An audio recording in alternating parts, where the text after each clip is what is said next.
with Alan Mosley. Guys, welcome back for another episode of It's Too Late. I am your host, Alan Mosley, joined as always by the best producer in late night. It's Blake Osborne. Blake! I try to be the best. You try to be? Well, that's all. I mean, that's all we can ask for, right? You know, Mom said always do your best, so yeah. You know, I'm kind of. In that case, what happened? Yeah, I don't know. I don't know. So I didn't mention this to you before the show, but I know you're really bummed out. I saw your thing about Kanye. Oh man, that sucks. I know. I was really counting on that dude, you know? I know that was change that I could believe in, but so for people that don't know, it looks like Kanye is not in fact going to run for president this year. Tragic. So oh well. So you're back to two pedos. Sorry. Mm-hmm. Yep. Mm-hmm. What can you do? Nope. I mean, you could be like us and just not vote. Exactly. I like that. That's a great idea. Yeah, that's what we do. Yep. You know, I saw another thing too right before we went on. Did you see where Walmart is going to they're joining the lists of businesses that are going to demand that everyone wear masks in order to enter? The maskies, yeah. Yeah, they're joining the maskies. The maskies. That's what I'm calling them. Okay. Maskies or maskers. Okay. I thought you said Damascus for a second. I don't know why you would say that. No. I But you won't catch shouldn't me in drink so Walmart much. now, dude. Yeah. I'm not going there. But Yeah, I know. That's the thing. When I saw that, because you know that there's certain states that are doing the lockdowns still and demanding the masks and all, or certain cities versus other cities and counties. But if you have a Walmart and the Walmart is in a place where they're not demanding it, then you're taking that upon yourself, right? Yeah. And they actually said that they're going to have some of their staff, some of their paid workers, to stand at the doors and demand that people put on masks before they enter, or they can't enter. You know what I have to say about that? What? If you know what's good for you, you'll wear a mask if you go in there anyway. Well, yeah. I mean, you know what? I can't remember the last time I shopped at Walmart. Yeah. I think we might have talked about this back on the old show about.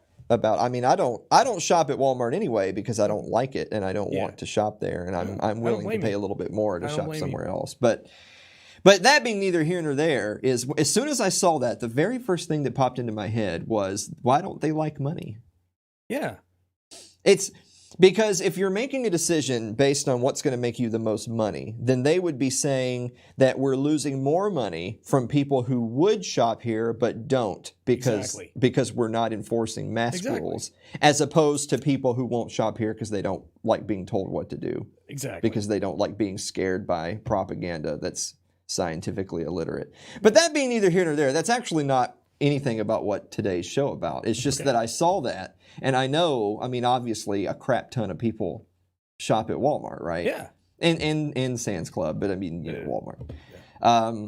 And it's just, I don't know. It's weird to see all the businesses that because of the lockdown lost so much money. Like all the layoffs. Remember when we were talking about like Macy's and JCPenney and all these different stores that were closing their doors and laying off everybody?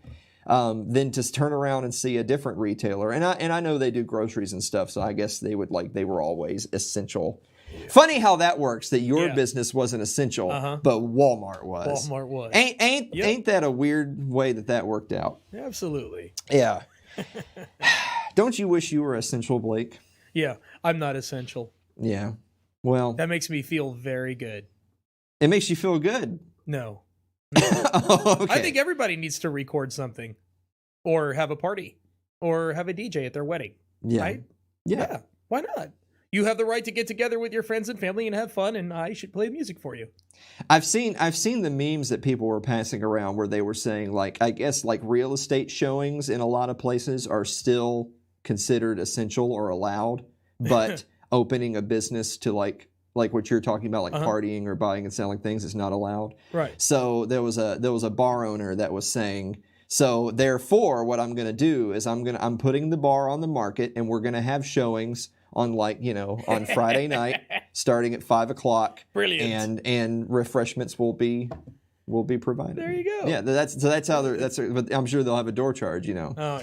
So that's what we could do, Blake. Yeah. We could do that. We could say that we're thinking of selling the party room, and so you can come take a look at it. And try it out. Yeah. And bring somewhere between 30 and 80 of your friends. Yeah, try it out. And to try it out. Yeah. Yeah. That makes perfect sense to me. Why not? We'll even have Fly Guy out front. Anyway, how was your weekend, buddy? It was pretty good. It was short. It was busy. It was short. Yeah. DJ'd 2 weddings, thank God. That was nice. Is it nice that people are still getting married even though we're all going to die? Yeah, it is. Although Yeah. you worry about a lot of folks. I've had a lot of people cancel their special day. It's Yeah. sad. Well, I mean, if you're not going to be alive much longer, then Yeah, then, yeah. Right. I actually talked to a couple this past weekend that had specifically said it actually it warmed my cockles a little bit. They actually said, well, we had already scheduled the venue and the catering and the bartender and all this stuff, and they felt bad that all those people would be out if they canceled, so they went ahead and did what they were doing. Guess what happened? What? They got married and everything went really well. Everything was okay? Yeah, sure. Okay. We didn't hear all any right. bad, did we? Let me ask you this. Mm-hmm. Just random ballpark. How many people would you say were at attendance at both of your events combined this weekend? 40 to 50. 40 to 50. How many of them were wearing masks? 1. One? Was it you? No, it was just a very older, elderly individual at one of the weddings of the 2 I did. Yeah. Well, I mean, he probably needs to wear a mask because he's, Yeah. I mean, you got TB or something. So, Yeah, I don't know. You got to do what you got to do. Let's just say pre-existing conditions. You know how many people were wearing masks out here? How many? 1. Really? It was actually it was the person doing the bartending was wearing a mask. And I don't know if they maybe for some reason felt required, but they ended up taking their mask off before the night was over. Yeah. So there you go.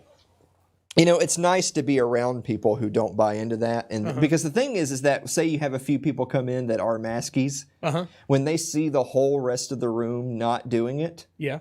it's kind of like the herd mentality, but it's going the other way. Like when everyone's wearing masks and everyone's giving you the evil eye because you're not, then you might feel compelled. And to I've put been one there. on. I've experienced that in some local area, in some of the local establishments. But here. vice versa, when a ton of people are not wearing it, and you know what? They're fine. That's no one's sick. Exactly. Everyone's okay. Then before the end of the night, you see the person with the mask take it off. Yeah. It kind of part of me thought, I wish I knew that person because I wonder if they made the conscious decision to not worry about it. I wonder if they put it back on, or if they just say, you know what, I've crossed the Rubicon, just gonna keep it off. We have a great show prepared for today. Yeah, we do. We've got the meme of the week. Yep. We've got the viewer mail, which by the way, in advance, so Blake screwed up again for the 5th week in a row. Our viewer mail has gotten way out of hand, buddy. Oh no. It's half the show is going to be viewer mail. And then we're going to talk. So we've covered police violence and then cops and then cops doing police violence. Yes. For weeks now. Yes.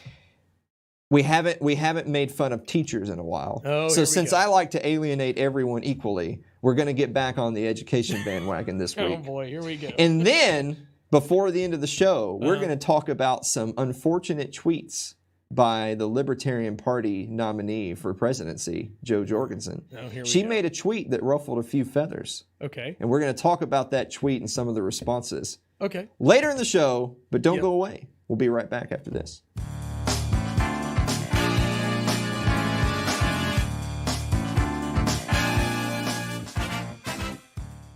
If you're enjoying tonight's show, consider supporting the program by becoming a member of our Patreon. That's over at patreon.com/Alan Mosley.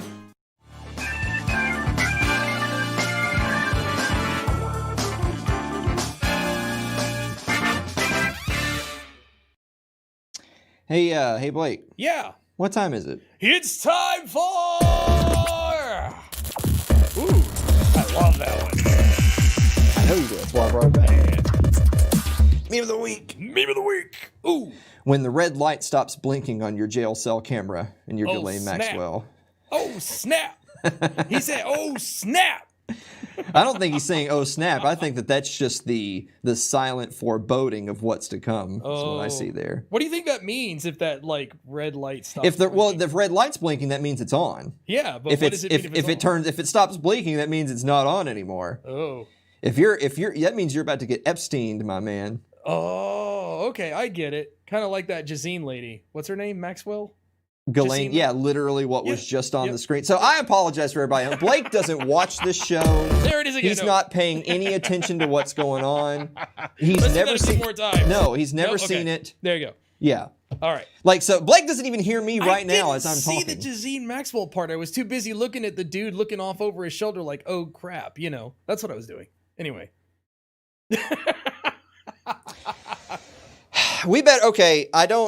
I would love to spend some time yelling at you, but we really just don't have any time. Because here we go. We got like 4 pages of viewer mail. We got to get to the viewer mail. Here we go. Folks. All right, here we go.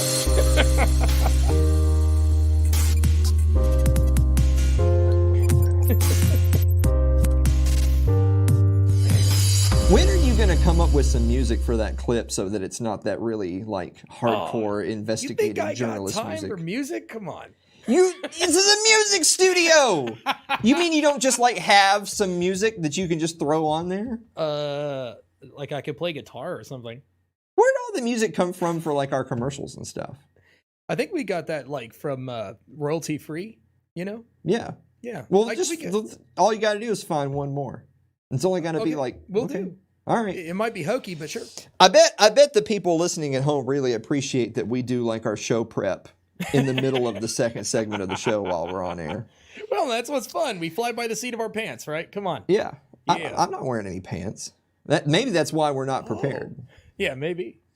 Lyle Durio writes, Dear Alan and Blake, what make model car do you drive? Okay. What make and model car do you drive? Well, Blake's a soccer mom, so he's got the minivan.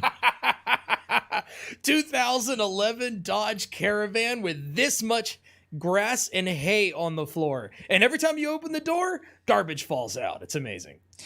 Yeah. Well, so Blake actually lives in a van down by the river. That's why. I have a lot of kids. Okay. So let me ask you this: What was your first car, Blake?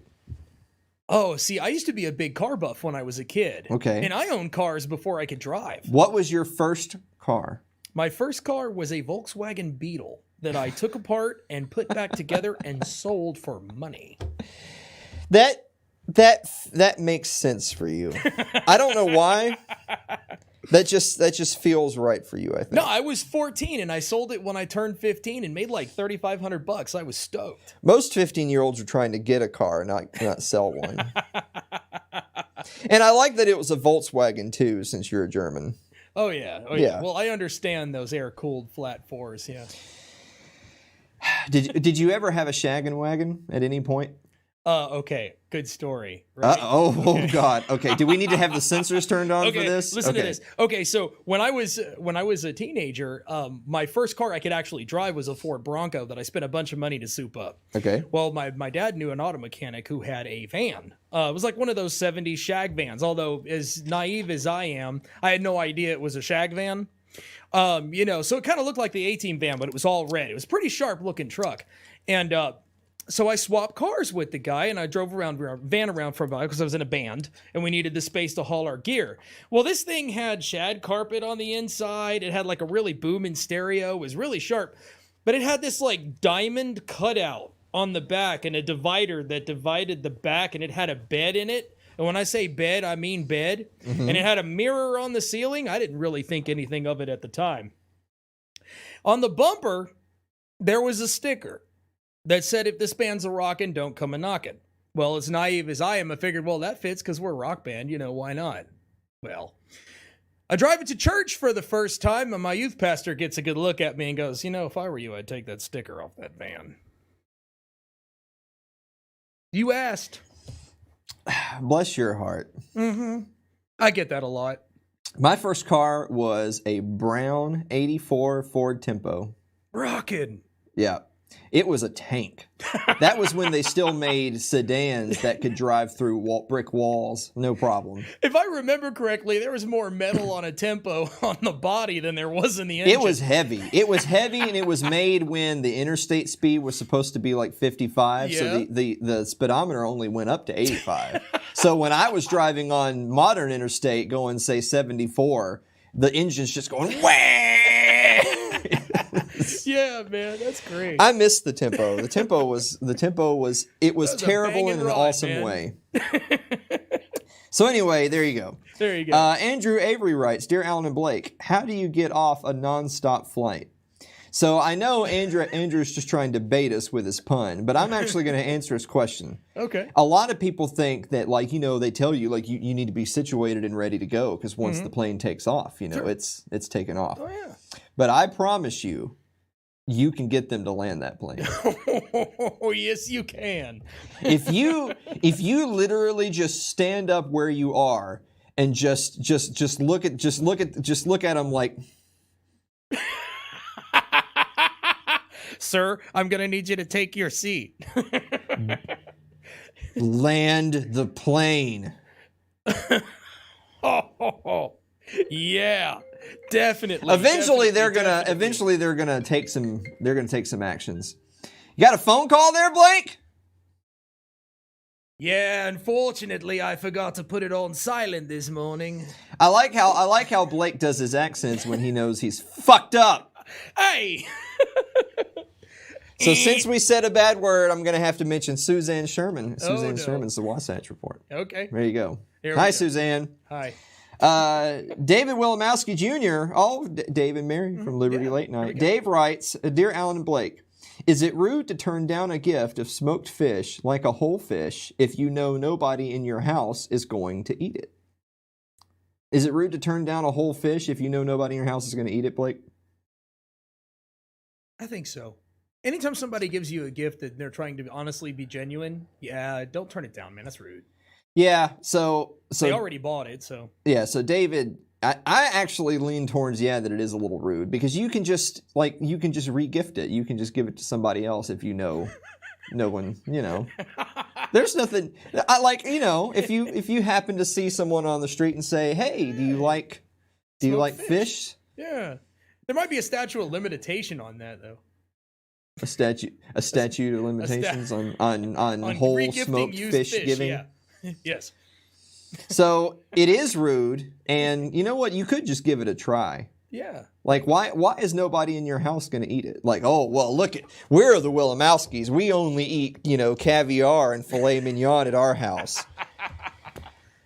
Anyway, Ryan Seifert asked, Dear Alan and Blake, does chocolate belong on fruit?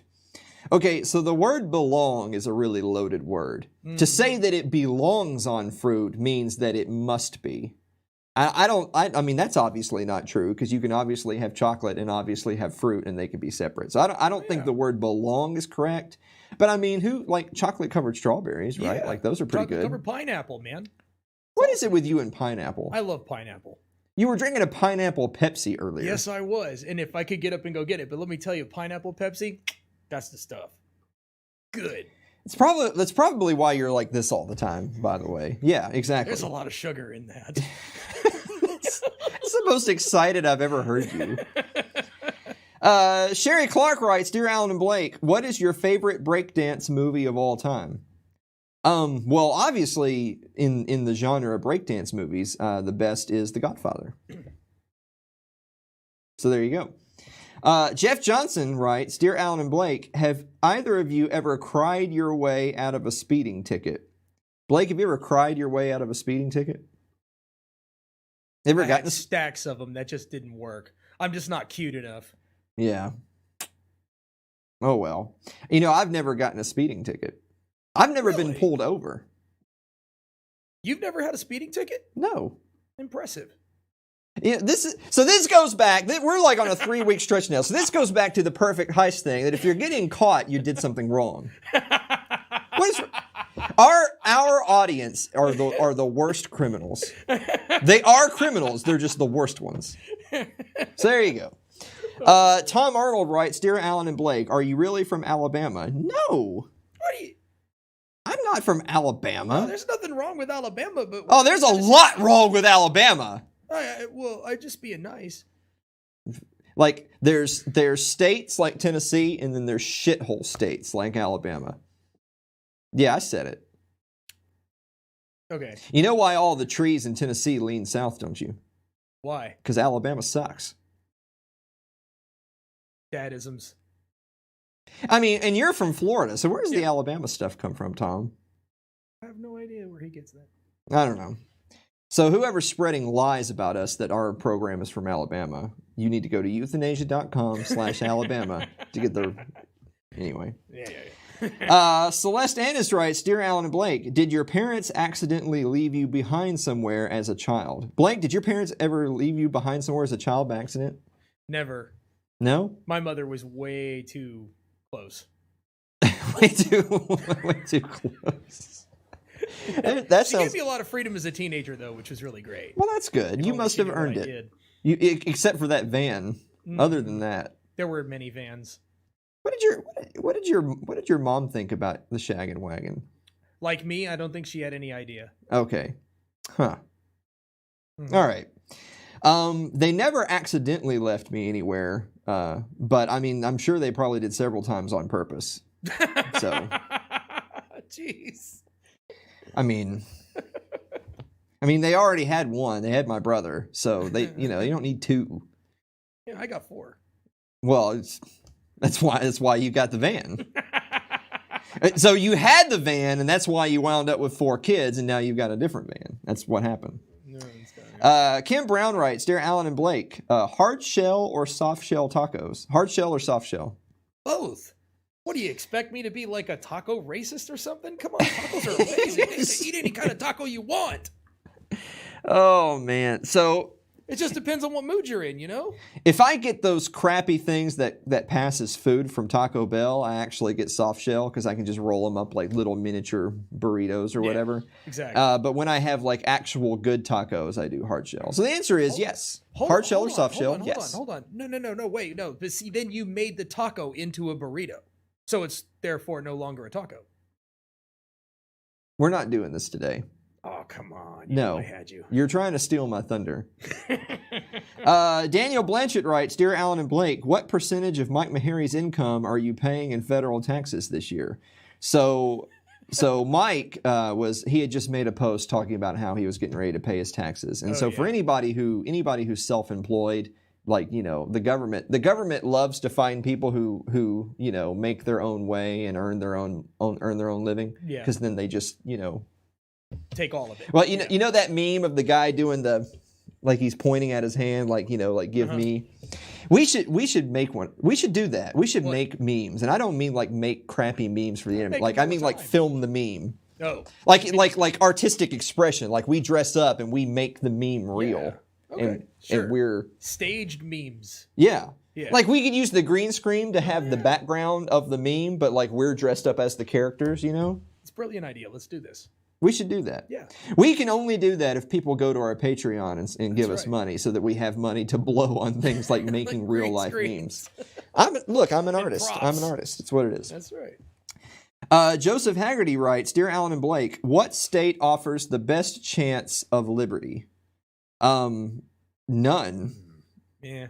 So, I mean, they're not really. I mean, I know what he's trying to say, but I'm a semantics person, so I'm like that. I mean, no state's offering jack crap when it comes to liberty. Only you can offer liberty for yourself. Right. So it's really, I guess, really the question more is you should find a place to live where you're around other like-minded people. And I know there's the Free State Project, but I'm not going up there. It's cold. I'm not going to New Hampshire. It's cold. Frosty. If it's below 70 to 75 degrees, I'm not going outside. I'm from the South. Yeah. So so Joseph, I don't know where you're from, but somewhere where you're around like-minded people, but south of Kentucky. So there you go.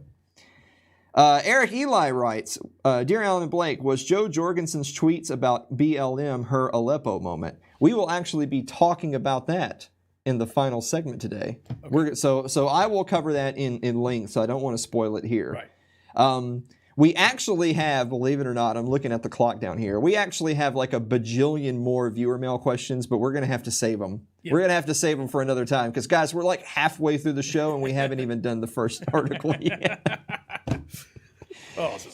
I know I sound like I complain about it. Like if I could get 1 million people to watch this show and pay us money, and all I did was answer viewer mail, I would totally do that. That's all we do. Particularly the food questions. Yes. That is what I would do. Of course. So anyway, commercial break? Yes, sir. Let's take a commercial break. We'll be right back.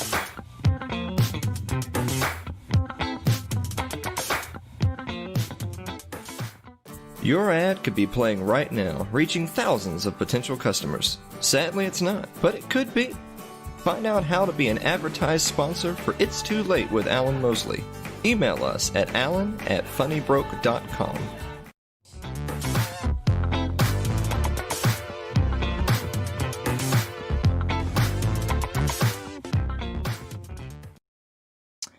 So we've pretty much badmouthed everybody in this program, I think, at some point. So I think it's time to give everybody a trigger warning. If you haven't seen the show before, if this is your first time, or if you haven't seen that many episodes of the show, and you are an educator and you believe in the school system, now's the time to turn off the program. Wow. So there's this guy named Corey DeAngelis, and I really like Corey. He has all this really awesome information about education and government funding and school choice and trying to give parents and students more choices and taking the money out of government education, that sort of thing. And he's written an article, and he also has some tweets as well. But what spurned this was the ladies over at The View. Now, The View, which is, of course, just quality programming. I mean, you want to talk about just the greatest television show of all time. Talking about the educational, just the stimulating intellectual thought that comes from the ladies over at The View. I mean, we can never compare to that on this program. But the ladies at The View were arguing about education just recently when Joy Behar, who, of course, is the greatest teacher of all time, she made a comment on the show. So pull up that clip. Funding it. Why do they keep defunding education? Every time I turn around, it's less money. I was a teacher. I know what I'm talking about. Okay, Megan? Every time I turn around, they have less money because they, who's they? Right. She means Republicans because she's a Democrat. They keep defunding education. There's a big problem with what Joy said. It's not true. No. It's not. I mean, it's not even a little true. It's completely objectively false. True. And Corey goes into great detail about how it is completely not true. So I'm actually going to read really quickly a couple of Corey's tweets on the matter when he was talking about this horrific statement. So he says, it's not true. If you look at inflation-adjusted education spending per student in the United States, 1950, about $3,000. 1960, $4,000. 1970, $6,500. 1980, a little over $8,000. 1990, $11,600. The year 2000, $12,008. The year 2010, $15,232. In 2017, $15,424. So that is a 280% real increase since 1960. No, we haven't defunded education for years, which leads us to the article. You go ahead and pull up a quick view of that. No, we haven't defunded education for years, by Matthew Nielsen and Corey DeAngelis. This was back on June 11th in the Washington Examiner. He says, they say if you repeat a lie often enough, it will become the truth. Several viral social media posts claim legislators have been draining education funding for years. A tweet from a high school football coach asserting that, quote, they've been defunding education for years has garnered over 500,000 likes in just a few days. Says T.J. McKay says, defunding the police sounds radical until you realize we've been defunding education for years. Of course, we'll take a quick break. Who's we? Yeah. We haven't been defunding jack. You've been robbing me to pay for education. Right. If I had the power to defund it, I totally would. Yeah. So we know that that's just not true. The problem is we haven't defunded education. We've done the opposite. On average, the U.S. spends over $15,000 per student each year. And inflation-adjusted K-12 education spending per student has increased by 280% since 1960. In California, where the previously mentioned football coach resides, inflation-adjusted spending on K-12 education has increased by 129% since 1970. Furthermore, data from the U.S. Census Bureau shows that nearly a third of all state budget expenditures go towards education. A third of all state budget expenditures to education. That's a big chunk. It's a big chunk. Do you think they're getting their value for their buck? I don't think so. You don't think so? Mm-mm. This is a particularly pernicious myth. I like that, by the way. Particularly pernicious. In the education debate because increased education spending generally isn't associated with better results. Stanford University economist Eric Honchek reviewed nearly 400 studies on the topic and concluded that, quote, there is not a strong or consistent relationship between student performance and school resources. That shouldn't surprise anyone. Pouring more money into the same broken system won't fix the deeper problem. Government monopolies have weak incentives to cater to the needs of their customers while spending money wisely. So what's funny about this, and he's going to go into this in a little bit, but I want to stop right there to talk about that word monopoly. Mm-hmm.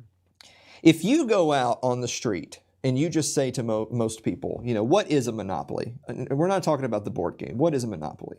For the most part, they probably have a general idea of what a monopoly is. Is that, well, there's some rich carpetbagger has bought up all of something, and he's the only one that offers that thing, and so he has a monopoly on it. So that means he can jack prices way up because there's no competitors, right? Right. Most people have this cartoonish idea of what a monopoly is. But the thing is, and we've talked about this on the show before, and the monopoly myth being what it is. But the point being is that most people's vision of a monopolist is like the Monopoly guy, right? Like you've got the guy in the tux and the top hat and the mustache, and he's carrying his sacks of money because you know with the money sign on it, and it's an individual though, right? It's some rich, greedy businessman who's created the monopoly, and now he's taking advantage of people. And again, you could break that whole idea down easily, but I want to focus more on the fact of who they see as the enemy. In their mind, the enemy is that rich, greedy businessman singular, right? Uh-huh. But the government is really the only true monopolist, because the government uses the power of the legal system, so it uses laws, it uses guns, it uses the police state to ensure that it is the only one that gets to do certain things. And so really the only true monopolist is the state. The state has monopoly on violence. And while they don't technically have a monopoly on education, it's very difficult for private and charter schools to operate in a world where public education system is going to be just a swath, just tons of taxpayer dollars, while they try to regulate small, private schools out of business. But he goes on, why won't this myth ever die? And why do defenders of the government schooling monopoly fight so hard against legitimate data showing that we've clearly increased education funding substantially over time? Part of the problem might have to do with media outlets often getting the basic facts wrong. The media gets things wrong, Blake. Can you believe that? Oh, yeah. False claims around education spending often go uncorrected, and corrections are likely to go unnoticed, especially when outlets drag their feet or make stealth edits. For example, Robert Pianta, the dean of the Curry School of Education at the University of Virginia, authored a piece for the Washington Post falsely claiming that, quote, public funding for schools has actually decreased since the late 1980s. With prodding and evidence to the contrary, a correction was made to the article, but it was 8 days after the article was published. A couple of months later, the Philadelphia Inquirer similarly claimed that there have been, quote, drastic cuts to funding over the last few decades in education. That's not true in the United States. It's not true in Pennsylvania either. The outlet eventually corrected the statement to say funding has actually increased, but that didn't stop them from sticking to the same narrative. In April, an article in the Washington Post falsely claimed that, quote, education funding remained below pre-recession levels in real dollar terms in most states, sometimes up to 30%. Its own source in the article even showed that the claim was false on 2 counts. Quote, real education spending actually increased in most states, and no state decreased funding by 30%. In May, an article in the New York Times falsely claimed that, quote, a year of U.S. public education costs about $400 billion. Its own source showed they were off by a long shot. The U.S. spends about $739 billion each year on K through 12 education, about 85% higher than the original false claim. Also last month, the Washington Post claimed that D.C. schools spend, quote, $11,310 in base spending per student. That's extremely misleading. The most recent data from the U.S. Census Bureau showed that the district spends over $31,000 per student each year. Wow. Washington, D.C. spends $31,000 per student every year. Could you imagine? Could you imagine? So you've got 4 kids, right? Yeah. Could you imagine being given, say, a voucher for $120,000 and said, okay, you have to spend this on your kid's education? Okay, let's just say let's do that, and Yeah. then I'll only put like a third of that into education, and we'll be fine. We won't have to do anything else. Well, even if they said it had to be educational purposes only, like, dude, like we build a laboratory. I know. For your kids. We build a school. Yeah, exactly. Like you and your neighbors could get together and just like build a shuttle and go to space to show them what space is like for the amount of money. So here we go. The false claims consistently purport that we spend less than we actually do. In that sense, it shouldn't surprise us that so many people believe that we have been, quote, defunding education for years. And if the public believes America spends less on education, then they will be misled to push policymakers to throw more money at the problem without fixing real systemic issues. Right. One of the main issues with this approach is that too few federal dollars actually make it to the classroom. Imagine that. Benjamin Scaffidi's seminal report, Back to the Staffing Surge, outlines that the problem with K-12 education funding in America today isn't the overall amount of dollars going into government schools, but how those dollars are allocated by school districts.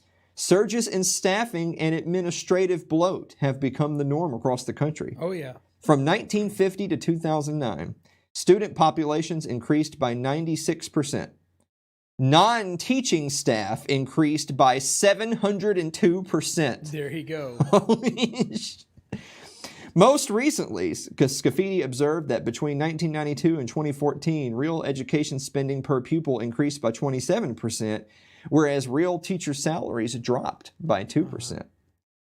What makes defenders of the government schooling monopoly think that the money will actually make it to the classroom this time around? How can we change the system so that education dollars are wisely spent? How can we ensure that the money will be used to help students?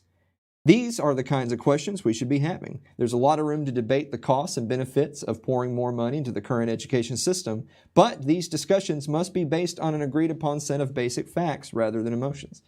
So to kind of emphasize that final point there is that if they're misleading the public into believing that education spending is down, then what are they really saying? They're not trying to make this point, even if that point were true. They're not making that point to just put it in a vacuum and walk away. Right. What they're really saying is therefore we should increase education spending. But the fact of the matter is that education spending has gone up and up and up. And test scores have stayed the same or gone a little bit up or down here and there, but nowhere in correlation to the resources that are being used. Right. So it comes around to the real question is, if they're lying about education spending and they're trying to mislead people to try to get the votes, get the public discourse moving in such a way that more money can be spent on education, but then you also know full well that that money's not actually going to students and teachers, that's not going to education, that's going to administration, that's going to pay fat cat salaries, that's going to pay the salaries of people that are either A, in a teacher's union and are totally protected from their horrible their horrible standards, or B, it's going to some bureaucrat who you never meet, who doesn't, by the way, who doesn't answer to you, who doesn't answer to you in any way. It's so funny because right now in the Twitter sphere, in the social media sphere, you have a lot of liberals who are, of course, saying, you know, the Rona is going to kill us all, therefore we have to keep schools closed. And you have a bunch of conservatives now, you have a bunch of conservatives saying, we got to open the schools back up. The kids got to go to school. The funny thing about that is that the schools are terrible. And these same conservatives have been spouting the lies that, you know, the education system is taken over by the progressive establishment. They're filling our heads with a bunch of progressive nonsense. Then why do you want the schools to open back up? Why are you defending that system? Why are you still sending your kids to those schools if you think the schools are that bad and filling your heads with a bunch of ideological trash? Because there's no better babysitter. I think you nailed it there, Blake. Oh, yeah. There's no better babysitter. It's because they would have to take more things in their own hands, and they think they do, but they don't really want to. Mm-hmm. That's right. We're just calling out everybody today. Oh, yeah. Yeah. Mm. I mean, I say that as something like, I went to public schools. Yeah. Mm-hmm. And they're literal prisons. Yeah. I mean, they're literal prisons for children. So anyway, it's so funny when we cover any random topic that's kind of off the meta. Like everyone's still talking about the Rona, but we covered this. Yeah. And what's so great about this is that if they spend billions of dollars of your money, if it's wasted and wasted and wasted, and then they turn around and lie about it, so these people are liars and thieves, then why do you believe them about the lockdowns? Why do you believe them about the mask mandates? Yeah, good point. Just saying. Yeah. These people are not your friends. They don't answer to you, and they're not incentivized to do a good job. So don't give them any money. And don't demand the schools be open. I hope you're right. The Rona is terrifying. I think we should keep public schools closed for the rest of the millennium. There you go. For the next 10 years. That's a great idea. Did you say 10 years? Wait, you said millennium. I said millennium. Millennium. So yeah, that means a million years, right? So I'm actually really happy because this is like the first time you actually turned on your headset and you've heard me talk. No, I've been paying attention this time. You haven't. No, you haven't. Oh yeah. In the next segment, we're going to talk about some spicy tweets by Joe Jorgensen. That's what everybody's been talking about. So I'm going to talk about it in the next segment. We'll be right back after this.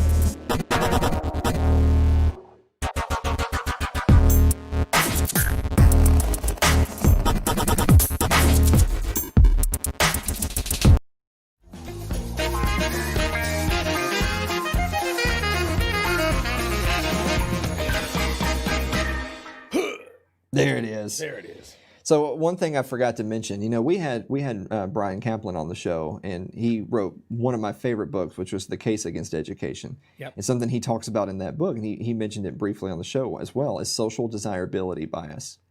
What that is that people themselves can have a really hard time with education, with the education system.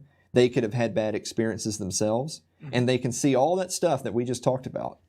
But it's socially desirable to have an education system. They want there to be one, and they want it to work. It doesn't work. The one that exists doesn't work, but they want it to. And since they desire it, they have a bias towards not taking steps to dismantle it, not coming out as in opposition to it because it's something that's desirable, albeit this particular one isn't effective. It's social desirability bias. But anyway, so Blake, I don't know if you saw this, but the Libertarian Party nominee for the presidency, Joe Jorgensen, who had been making some headway. I feel like some people were not thrilled with her as a candidate on the front end, but then she started to say and do some pretty radical things. I feel like she was starting to win over a little bit of the base. Okay. She made a tweet. Okay. She made a tweet this last weekend. They had their big soiree down in Orlando, and she made a tweet. Go ahead and pull up that tweet right there. She said, "It is not enough to be passively not racist. We must be actively anti-racist.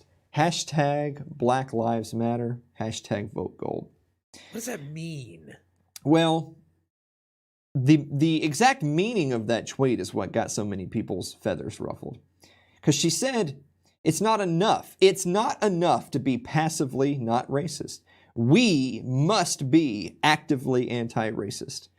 Now, right off the bat, I'm gonna tell you, when you're running on the libertarian ticket, you're supposed to be representing libertarians. This is supposed to be a libertarian issue, mind you. Right. The libertarians are not about we's and must. Libertarians are not about telling people what they must do, and it's not supposed to be about we. There is no we. We're individuals. It's just individual people. It's not we. And we don't go around telling anyone what they must do. Bingo. So right off the bat, that's where some of the hoopla comes in. Second thing is hashtags Black Lives Matter. Now I will read a little like adjoining statement she made. She took a lot of heat for this comment, and so they gave the follow-up tweet. Hashtag Black Lives Matter means standing in solidarity with the mourning black community as we fight together to end qualified immunity, police brutality, sentencing disparities, and the war on drugs, not support of any organization by that name. The problem is that there is an organization by that name. The problem is that by and large, the people in the movement, the people on the streets, seem perfectly comfortable with echoing and being in cahoots with the actual official organization, Black Lives Matter. Yeah. And Black Lives Matter are Marxist. They have literally said themselves, they have come out in audio and video and said that we are avowed and trained Marxists, the people who run Black Lives Matter. This is the lowest of the low of poisonous, disgusting collectivist monsters are Marxists. Yeah. And Marxists run Black Lives Matter, of which there is a movement called Black Lives Matter. I feel like it is intellectually dishonest to even attempt to divorce the two different things, because they're not. They're not divorced. They are the same thing. Now, I understand that there is a movement of people who seek justice. But if you're going to say hashtag Black Lives Matter, and by the way, she did it in capitals, capital B, Black, capital L, Lives, capital M, Matter. That's everything about it is the implication of an organization, of a unified front. And they're Marxists. So no, you messed up. That's what she did. She messed up. And so there was a tweet in response to her by Michael Malice. Now, by the way, I want to point out Michael Malice has a significantly larger following and reach than Jo Jorgensen does, even though she is current nominee for President of the United States. So Michael Malice tweeted this at Jo Jorgensen. He said, "As the Libertarian candidate for president, do you support the repeal of anti-discrimination laws?" Now, Malice is a troll, but this isn't really trolling. This is a genuine question. And what makes this a genuine question, and obviously what he's stabbing at here, is that she said we must be actively anti-racist. What does that mean? Right. If you say we must be actively anti-racist, then you're saying we must do things. And of course we is collective. So let's say the government, the state, together we must do things. Now, yeah, she followed up blah, blah, blah, qualified immunity, police brutality. But no. As a libertarian candidate for president, do you support the repeal of anti-discrimination laws? Because if you were going to do something to be actively anti-racist, well, those things have been done. We have anti-discrimination laws. Mm-hmm.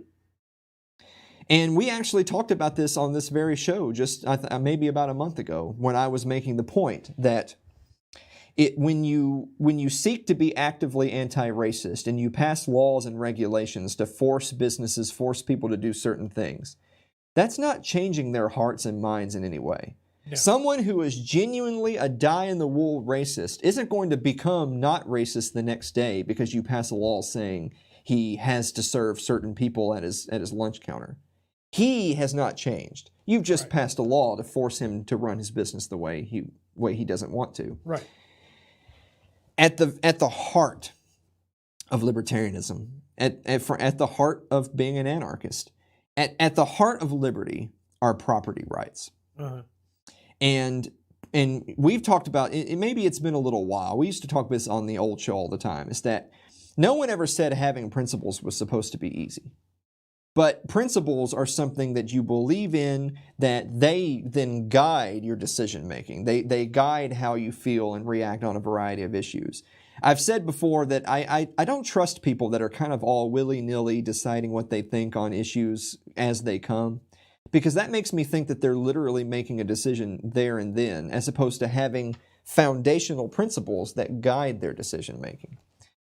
We believe in property rights. I believe in property rights. I believe that you own yourself, and no one has a greater claim to your body and in what you do than you. Right. And by extension, you have your property, and no one has a greater claim to your property than you. To open up the Pandora's box to even insinuate that the state can tell you how to run your business, how to live your life, then you're throwing that principle away, and you're saying that, well, in certain instances, and when we say so, the state or your neighbors, the government, has a greater right to tell you what you can and can't do with yourself and your property than you do. And I promise you, ladies and gentlemen, that is not a road you want to go down. You don't want to go down that road. So if you're going to be ideologically consistent, if you're going to believe in property rights as a principle, if you're going to believe in self-ownership, then you have to be against anti-discrimination laws. The reason why this question cuts so deep for someone like a Jo Jorgensen after the comments that she made is that this is not really like wonky oddball stuff. This is really libertarianism 101. Like property rights and being against things like anti-discrimination laws because they are against property rights. This is libertarianism 101. And if you don't believe in that, you are not a libertarian. Yes, I said those words. I'm playing the Rickest Rick game. If you don't believe in property rights and taking that to its logical conclusion, then you are not a libertarian. You don't understand liberty. You don't understand libertarianism or anarchy or any of those things. You must believe in property rights. You must believe in self-ownership, and they are all one and the same. I'll have you know that despite Michael Malice being probably far and away the highest celebrity, the person with the most reach and influence of people that have responded to Jo Jorgensen, she has not answered that question. As of this recording, she has not answered that question. Now, plenty of other people have come sauntering into white knight for Jo Jorgensen, but the campaign hasn't answered that question. Now, with all that said, I do want to make a couple of quick comments. First, I don't think Jo runs her own Twitter. Now that doesn't mean she didn't endorse the tweet. That doesn't mean that she doesn't necessarily agree with the tweet. But I don't think she runs her own Twitter. I think someone else posted that. And now it's kind of like everything's on fire and we don't know how to put it out. And then the last thing I want to say is that say a little something about identity politics. There's so many things that Jo Jorgensen could have tweeted that would have helped to grow the base, that would have been speaking to the people that are there, and that would have been trying to get the message out. Because as we talk about many a time on this show, I don't support or endorse any political candidate because I don't care about politicians. I don't care about people trying to win elections. I care about the message. And if all she was trying to do was spread the message, then this was a big yikes. If she's trying to win votes, then I guess she's trying to get votes from the BLM crowd, but I can tell you they ain't going to vote for you. You can't kowtow to these people because they're not going to support you. But that being neither here nor there, it looks like she's trying to get votes. It doesn't look like she's trying to spread the message with this particular tweet. But I don't think she sent the tweet. So the point is that there's so many better things. Like, nobody likes taxes. Nobody likes having to pay taxes. Everyone hates the IRS. Everyone who's ever had to deal with the IRS hates the IRS.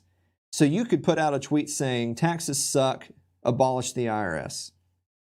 Don't you hate any amount of memes of, if you're going to spray paint a building, go spray paint this one. It could be a picture of the IRS building. And that would bring some smiles. That would get some likes and some shares. She could have talked about on the front end ending qualified immunity. She could have talked about police brutality. You can talk about those subjects with leaving BLM out of it. The war on drugs. Oh, that's a big one. That should be just a core thing for any libertarian's platform is right. Let's end the war on drugs. Let's end the wars overseas. Let's bring the troops home. Of course, we say taxation is theft all the time, and that's a popular phrase. But really go after the IRS because everyone hates the IRS. People hate the DMV. So when you're talking about how government is terrible at everything, talk about specific ways in parts of state that they're terrible at. Say, hey, we've been to the DMV. Did it suck? Did they give you terrible service? Were the lines out the door? That's government. Do you hate the IRS? Do they take your money? Are you on the phone for hours trying to get an update? The government sucks. There's so many things she could have tweeted. There's so many things she could have tweeted specifically within the realm of recent protests, but she didn't. She tweeted hashtag Black Lives Matter, and she tweeted, we must be actively anti-racist. That is a big mistake. She not only has she not answered the question, do you support the repeal of anti-discrimination laws? I understand that she's worried about political strategy. And as someone who's worried about political strategy, she can't answer that question. I don't support politicians. I don't support Joe Jorgensen. I don't support the Libertarian Party. This is exactly why. We will be right back after this break.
Like us on our Facebook page. That's facebook.com/funnybroke.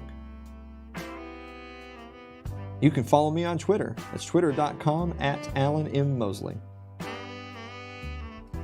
Subscribe to our YouTube page. That's youtube.com/funnybroke. Okay, we don't have much time. I have a whole list of questions just from our social media wizard, Jonathan. We're going to do it really quick. Jonathan writes, Dear Alan and Blake, how long do you look at yourself in the mirror? I mean, when you look this good, a long time. Do you have any skull decorations? No, you have a monopoly on skull decorations. Jonathan is the greedy capitalist. I have skull decorations. Is Jesus technically a zombie? No, he is not, because he was brought back to life. Zombies are the undead, right? Yeah. You agree with that? Okay. I agree. I have a boar skull. Should I place it at the front door like a wreath or in the bathroom? In the bathroom, because you do it at the front door, someone will steal it. It's so good. It's so good. Yeah, it's epic. Do you think the entertainment industry will ever recover from the COVID collapse? It will eventually. I do think we will get back to quote unquote normal, but it'll be a long time. Finally, if BLM supporters hate you for saying all lives matters, would they hate you for saying brown lives matter? Yes, because it's not about any of that. It's about the agenda. Guys, thank you so much, and we will see you next week.